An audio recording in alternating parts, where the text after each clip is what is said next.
தலைவன் தலைவி நேத்து முதல் நாளோட 2வது நாள் கிட்டத்தட்ட வேற லெவல் கலெக்ஷன் எடுத்துருச்சுங்க. சரியான இன்க்ரீஸ் இருக்கு. அதே மாதிரி தான் மாரீசனுமே அந்த படத்துக்குமே நல்ல இன்க்ரீஸ் இருக்கு. இது இல்லாம ஹரஹர வீரமல்லு இன்னும் சில படங்களை பார்க்க போறோம். அது என்னென்ன படம் அப்படிங்கிறத வீடியோக்குள்ள நம்ம பார்த்துருவோம். ஸோ நேற்று வீடியோல நான் வந்து ஒரு ஃப்ரேம் ஒன்று வச்சிருந்தேன். இப்போ நான் ஸ்க்ரீன்ல காட்டுறேன். இதுதான் அந்த ஃப்ரேம். இது ஃப்ரேம் கிடையாது.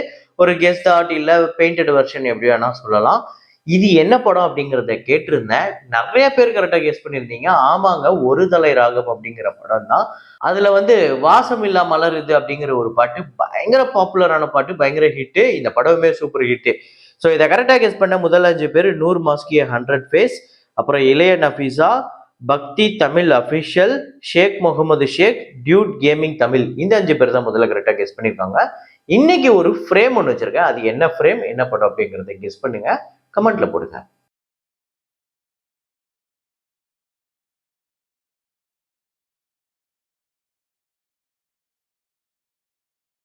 F1 டே 30 இந்தியாவில் வந்து 1,61,00,000, டோட்டலா இந்தியாவில் 104,94,00,000 வந்து வசூல் பண்ணியிருக்கு. 492.1 மில்லியன் US டாலர்ஸ் உலகம் முழுக்க வசூல் பண்ணியிருக்கு. இந்த படம் 30 நாள்ல 4,255 கோடி கிட்ட உலகம் முழுக்க இந்தியன் கரன்சி கலெக்ட் பண்ணியிருக்கு. ஜுராசிக் வேர்ல்ட் ரீபர்த் இந்த படத்தோட டே 23 இந்தியாவில் 1,88,00,000, டோட்டலா 117,72,00,000 இந்த படம் வசூல் பண்ணியிருக்கு. இந்த படம் டோட்டலா உலகம் முழுக்க 665.6 மில்லியன் US டாலர்ஸ் 5,755 கோடி வந்து வசூல் பண்ணியிருக்கு. சூப்பர்மேன் நேற்று ஒரு சூப்பர் கலெக்ஷன் எடுத்திருக்கு. உலகம் முழுக்க 472.4 மில்லியன் US டாலர் நேற்று மட்டுமே கிட்டத்தட்ட ஒரு 30 மில்லியன் கிட்ட கலெக்ட் பண்ணியிருக்கு. 4,085 கோடி கிட்ட உலகம் முழுக்க கலெக்ட் பண்ணியிருக்கு. இந்தியாவில் மட்டும் நேற்று 16வது நாள் 84,00,000, டோட்டலா இந்த படம் இந்தியாவில் 58,82,00,000. அப்புறம் ஃபேண்டாஸ்டிக் 4, ஸோ இந்த படத்தோட கலெக்ஷன் டே 2 இந்தியாவில் 8,85,00,000 வந்து வசூல் பண்ணியிருக்கு. ஸோ டோட்டலா 2 நாள்ல இந்தியாவில் இந்த படம் 14,95,00,000. World wide 106.2 million US dollars வந்து கலெக்ட் பண்ணியிருக்கு. 920 கோடி கிட்ட இந்தியன் கரன்சிக்கு வருது. ஸோ 2 நாள்ல சூப்பர் கலெக்ஷன் எடுத்திருக்கு. பார்ப்போம் இந்த சண்டே எப்படி எடுக்க போகுது அப்படின்னு. ஸோ எத்தனை பேர் படம் பார்த்துட்டீங்க, உங்க எத்தனை பேர் படம் பிடிச்சிருக்கு அப்படிங்கறத கமெண்ட்ல போடுங்க. சையாரா இந்த படம் நேற்று சரியான வசூலுங்க. நேற்று இந்தியாவில் மட்டுமே 32,80,00,000 9வது நாள், உலகம் முழுக்க 44,85,00,000. ஸோ 260,35,00,000 இந்தியாவில் டோட்டலா 9 நாள்லயும் 325,80,00,000 உலகம் முழுக்க வசூல் பண்ணியிருக்கு. அடிச்சு துவம்சம் பண்ணிடுச்சு. 60 கோடி தான் இந்த படத்துக்கு பட்ஜெட். பெரிய அளவுல பிளாக் பஸ்டர் படமா அமைஞ்சிருக்கு. ஸோ இந்த வருஷத்துல ஒரு முக்கியமான எப்படி சாவா எப்படி ஒரு மிகப்பெரிய வெற்றி படமோ அந்த அளவுக்கு ஒரு மிகப்பெரிய வெற்றி படமா இந்த படம் அமைய போகுது. ஸோ இன்னைக்கு பெரிய கலெக்ஷன் எடுக்கிறதுக்கு வாய்ப்பு இருக்கு. எவ்வளவு வருதுன்னு பார்ப்போம்.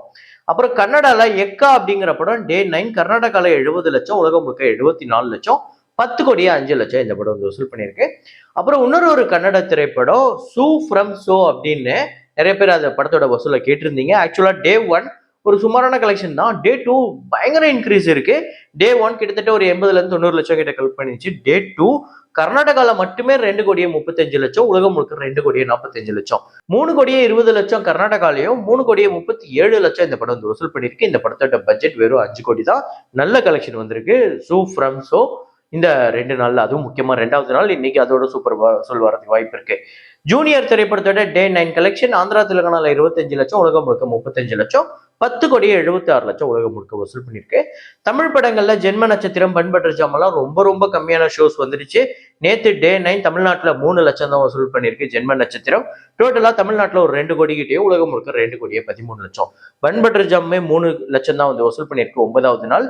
டோட்டலா 1,79,00,000 தமிழ்நாட்டிலும், 1,94,00,000 உலகம் முழுக்க வசூல் பண்ணியிருக்கு.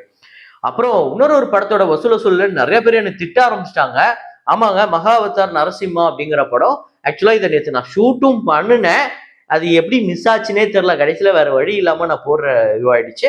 மகாவதார் நரசிம்மா டே 2, ஆக்சுவலா இந்த படம் டே 1ஓட டே 2 சரியான இன்க்ரீஸ் இருக்கு. அதுலயும் முக்கியமா ரெஸ்ட் ஆஃப் இந்தியால ஹிந்தியில இந்த படம் பெரிய கலெக்ஷன் எடுத்திருக்கு. 2வது நாள் 3 கோடி கிட்ட அங்கே மட்டுமே. ஸோ டோட்டலா இந்த படம் இந்தியால 5,15,00,000 2வது நாள், உலகம் முழுக்க 5,40,00,000.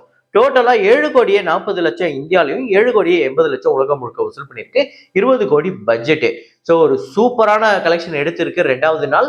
இன்னைக்கு 3rd டே இதோட பெரிய கலெக்ஷன் வரதுக்கு வாய்ப்பு இருக்கு அப்படின்னு சொல்றாங்க. பார்ப்போம். அடுத்ததான் ஹரிஹர வீரமல்லு படத்தோட டே 3 கலெக்ஷன் ஆந்திரா தெலுங்கானால 11 கோடி 25 லட்சம், ரெஸ்ட் ஆஃப் இந்தியால 2 கோடியே 15 லட்சம், ஓவர்சீஸ்ல 1 கோடியே 70 லட்சம், 15 கோடியே 10 லட்சம் உலகம் முழுக்க வசூல் பண்ணியிருக்கு. ஆக்சுவலா டே 2 ஒரு பயங்கர டிராப் அப்படின்னு சொல்லியிருந்தோம். கிட்டத்தட்ட 70% மேல டிராப் இருந்தது. இந்த படம் சாட்டர்டே கண்டிப்பா அதுல இருந்து ஒரு டபுள் மடங்கு ரெக்கவர் பண்ணியிருந்திருக்கணும். ஆனா பண்ணல. டே 3யுமே ஒரு சுமாரான ரொம்ப ரொம்ப சுமாரான ஒரு கலெக்ஷன் தான் எடுத்திருக்கு. இந்த படத்தோட பட்ஜெட்டுக்கும் இந்த படத்தோட பிசினஸ் வேல்யூக்கும் கம்பேர் பண்ணி பார்க்கும்போது.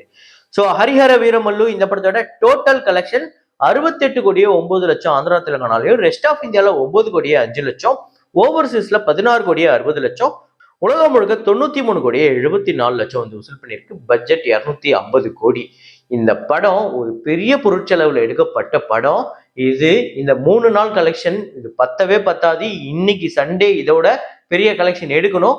ஏன் அப்படின்னா இந்த படம் வீக் டேஸ் போச்சு அப்படின்னா ரொம்ப ரொம்ப சுமாரான கலெக்ஷனா போயிடும். அதாவது வேர்ல்டு வைடே ஒரு 5 கோடி 6 கோடி கிட்ட வந்துடும். அதுலலாம் ஷேர் ரொம்ப கம்மியா தான் வரும். இந்த ஓப்பனிங் வீக்கெண்டு ஓப்பனிங் வீக்குக்குள்ள இந்த படம் எவ்வளவு கலெக்ட் பண்ணுது, அதுல எந்த அளவுக்கு ஷேரை இப்பவே எடுத்து வைக்குது அப்படிங்கிறது தான் இந்த படம் வெற்றி படமா அமையப்போதா தோல்வி படமா அமையப்போதான்னு வழக்கமா ஒரு முக்கியமா பெரிய தெலுங்கு திரைப்படங்களுக்கு பாத்தீங்க அப்படின்னா ஆந்திரா தெலுங்கானால அந்த ஃபர்ஸ்ட் ஓப்பனிங் வீக் பாத்தீங்கன்னா பெரிய அளவுல ஷேர் இருக்கும். இங்க நம்ம கனெக்ட் பண்ற மாதிரி ஒரு 50% 54% அப்படி வராது. கண்டிப்பா 60%க்கு மேல டிஸ்ட்ரிபியூட்டர் ஷேர் மட்டுமே இருக்கு. ஸோ அந்த மாதிரி தான் பெரிய படங்கள் ஒர்க் ஆகுது ஆந்திரா தெலுங்கானால. அப்படி பார்க்கும்போது ஹரிஹர வீரமல்லு இந்த ஓப்பனிங் வீக்கெண்ட் ஓப்பனிங் வீக்குக்குள்ள பெரிய கலெக்ஷன் எடுத்தாகணும். அதை பண்ணுதா இல்லையான்னு நம்ம பார்ப்போம். இருந்தாலும் நீங்க எத்தனை பேர் இந்த படம் பார்த்துட்டீங்க, உங்க எத்தனை பேருக்கு இந்த படம் ஒர்க் அவுட் ஆச்சு, எத்தனை பேருக்கு ஒர்க் அவுட் ஆகல அப்படிங்கறத கமெண்ட்ல போடுங்க. அப்புறம் மாரீசன், ஃபகத் ஃபாசில், வடிவேலு சேர்ந்து நடிச்சு செகண்ட் டே ஒரு பயங்கர இன்க்ரீஸா வந்திருக்கு. ஸோ டே 1 ஒரு 88 லட்சம் தமிழ்நாட்டில் சொன்னோமா, டே 2 1 கோடியே 15 லட்சம், உலகம் முழுக்க 1 கோடியே 39 லட்சம். டோட்டலா தமிழ்நாட்டில் 2 கோடியே 3 லட்சமும் 2 கோடியே 39 லட்சம் உலகம் முழுக்க வசூல் பண்ணிருக்கு. இன்னைக்கு அதை விட சூப்பரான கலெக்ஷன் வரதுக்கு வாய்ப்பு இருக்கு. 10 கோடி பட்ஜெட். ஸோ பார்ப்போம் இந்த படம் வீக் டேஸ்ல எப்படி பெர்ஃபார்ம் பண்ணுது. ஆக்சுவலா இப்பெல்லாம் சின்ன படங்கள் ஃபீல் குட் மூவிஸ் தான் வீக் டேஸ்ல பெரிய அளவுல பெர்ஃபார்ம் பண்ணுது. அப்படி பார்க்கும்போது இந்த படங்கள்லாம் வீக் டேஸ்ல ஓரளவுக்கு சேஃப் ஆயிடும் தான் தோணுது. ஸோ மாரீசன் படம் பார்த்தா நிறைய பேர் நல்லா இருக்குன்னு தான் சொல்லியிருக்கீங்க. உங்களில இருந்து நிறைய பேர் கமெண்ட் சூப்பரா இருக்குன்னு தான் சொல்லியிருந்தீங்க. அடுத்ததா தலைவன் தலைவி டே 1 வந்து ஒரு 4.25 கோடி கிட்ட கலெக்ட் பண்ணிருக்கு அப்படின்னு சொல்லியிருந்தோமா தமிழ்நாட்டுல. இப்ப கிட்டத்தட்ட டபுள் மடங்கு கிட்ட வசூல் பண்ணிருக்கீங்க தமிழ்நாட்டுல. எந்த அளவுக்கு அப்படின்னு பாத்தீங்கன்னா தலைவன் தலைவி டே 2 தமிழ்நாட்டுல 8 கோடியே 15 லட்சம், கர்நாடகால 65 லட்சம், ரெஸ்ட் ஆஃப் இந்தியால 15 லட்சம், ஓவர்சீஸ்ல 55 லட்சம், உலகம் முழுக்க 9 கோடியே 50 லட்சம். ஸோ ஆக்சுவலா இந்த படம் தெலுங்குல ஒரு 15-16 லட்சம் கிட்ட இந்த படம் தெலுங்குலயே கலெக்ட் பண்ணியிருக்கு ஆந்திரா தெலுங்கானால. ஸோ அங்கேயுமே இது வந்து சார் அண்ட் மேடம் அப்படின்னு ரிலீஸ் ஆயிருக்கு. அப்புறம் தலைவன் தலைவி இந்த படத்தோட டோட்டல் கலெக்ஷன் தமிழ்நாட்டுல 13 கோடியே 10 லட்சம், கர்நாடகால 1 கோடியே 23 லட்சம், ரெஸ்ட் ஆஃப் இந்தியால 27 லட்சம், ஓவர்சீஸ்ல 1 கோடியே 5 லட்சம், 15 கோடியே 65 லட்சம் உலகம் முழுக்க 2 நாள்ல வசூல் பண்ணிருக்கு. இந்த படத்தோட பட்ஜெட் 25 கோடி. நேற்று வீடியோலயே நம்ம வந்து ஒரு விஷயத்தை இன்க்ளூட் பண்ணி சொல்லியிருந்தோம். என்ன அப்படின்னா இந்த ஓப்பனிங் வீக்கெண்டுக்குள்ளேயே ஒரு 70% மேல இந்த படம் வந்து ரெக்கவர் பண்ணுதா அப்படின்னு. ஆக்சுவலா இப்போ இன்னைக்கு புக்கிங் இன்னைக்கு கலெக்ஷன்லாம் வச்சு பார்க்கும்போது இந்த படம் 70%க்கு மேலேயே 80% கிட்டேயே இந்த ஓப்பனிங் வீக்கெண்ட்லயே வந்து ரெக்கவர் பண்ற அளவுக்கு தான் இந்த படம் கலெக்ஷன் எடுத்திருக்கு. சூப்பர் கலெக்ஷன் வந்துகிட்டு இருக்கு. நாளைக்கு பார்ப்போம் இந்த படம் எந்த அளவுக்கு கலெக்ட் பண்ணுது, இதோட அதிகமா வரப்போதா இதோட கம்மியா வரப்போதா அப்படிங்கறத பார்ப்போம். அப்புறம் நீங்க எத்தனை பேர் தலைவன் தலைவி, மாரீசன், மகாவதார் நரசிம்மா, அப்புறம் ஹரிஹர வீரமல்லு, சூஃப்ரம் ஷோ அப்படிங்கிற கன்னட திரைப்படங்கள் இதுல எதை பார்த்துட்டீங்க, இப்போ ரீசெண்ட் ரிலீஸ்ல எதை பார்த்துட்டீங்க, எது உங்களுக்கு ரொம்ப பிடிச்சிருக்கு, எது எக்ஸலண்டா இருக்கு அப்படிங்கிறத கமெண்ட்ல போடுங்க. அப்புறம் இன்னைக்கு இன்னொரு முக்கியமான படத்தை பார்க்க போறோம். 57 இயர்ஸ் ஆஃப் தில்லானா மோகன் அம்பாள். தில்லானா மோகன் அம்பாள் 1968ஆம் ஆண்டு ரிலீஸ் ஆகி இந்த படம் வசூல் ரீதியா ஒரு பிளாக் பஸ்டராகவும் அமைஞ்சது. நிறைய விஷயங்கள் இந்த படத்தை பத்தி பேசுறதுக்கு எக்கச்சக்கமா இருக்கு. ஸோ இந்த படம் வசூல் ரீதியா அப்ராக்சிமேட்டா இந்த படத்தோட பட்ஜெட் 15 லட்சம், பாக்ஸ் ஆஃபீஸ் 75 லட்சம், அந்த வருஷத்தோட அதிக வசூல் திரைப்படமா அமைஞ்சது. ஷேர் வந்து 40 லட்சம் வந்து இந்த படம் வசூல் ரீதியா ஒரு மிகப்பெரிய பிளாக் பஸ்டர் படமா அமைஞ்சது. இந்த படம் நீங்க எத்தனை முறை பார்த்துட்டீங்க, உங்க எத்தனை பேர் ஃபேவரட் அப்படிங்கிறத கமெண்ட்ல போடுங்க. இதே மாதிரி ஒரு வீடியோல இதே மாதிரி கலெக்ஷன் ரிப்போர்ட்ல மீண்டும் நான் உங்களை சந்திக்கிறேன். Signing off Rahman.